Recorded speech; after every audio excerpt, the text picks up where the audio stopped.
Hi friends, ఈరోజు ఎంతో రుచికరమైన సేమియా పాయసం ఎలా తయారు చేసుకోవాలో చూద్దాం. ముందుగా కడాయిలో నెయ్యి వేసుకొని సేమియా వేసుకొని డీప్ ఫ్రై చేసుకోవాలి. సేమియా మొత్తం గోల్డెన్ బ్రౌన్ వచ్చేంత వరకు వేయించుకోవాలి. ఆ తర్వాత అందులో వాటర్ వేసుకొని సేమియా ఉడికేంత వరకు బాగా కలుపుకోవాలి.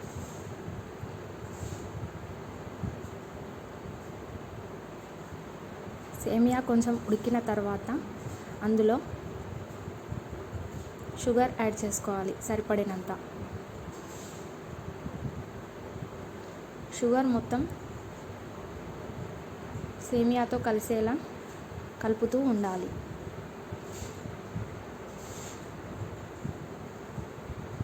సేమియా ఈ కన్సిస్టెన్సీ వచ్చేంత వరకు మనం కలుపుతూ ఉండాలి. ఆ తర్వాత మనం యాలకుల పొడి యాడ్ చేసుకోవాలి.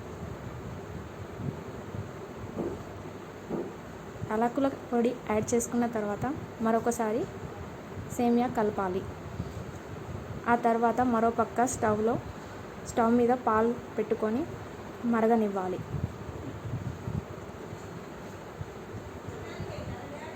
మరుగుతున్న పాలలో మనం ముందే తయారు చేసి పెట్టుకున్న సేమియాని యాడ్ చేసుకోవాలి.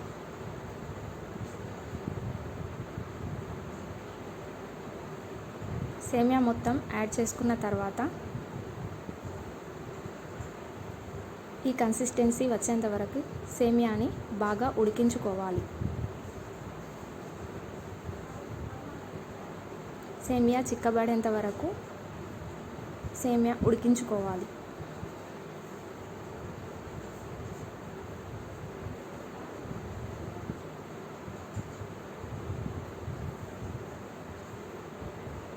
సేమియా మొత్తం ఇలా చిక్కబడేంత వరకు అలాగే ఉంచాలి. స్టవ్ సిమ్లో పెట్టుకొని సేమియా ఉడికించుకోవాలి.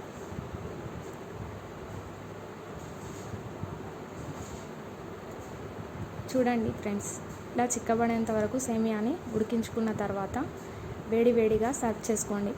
మీ ఈ వీడియో కనుక నచ్చినట్టయితే లైక్ చేయండి, షేర్ చేయండి, కామెంట్ చేయండి, సబ్స్క్రైబ్ చేయడం మాత్రం మర్చిపోవద్దు.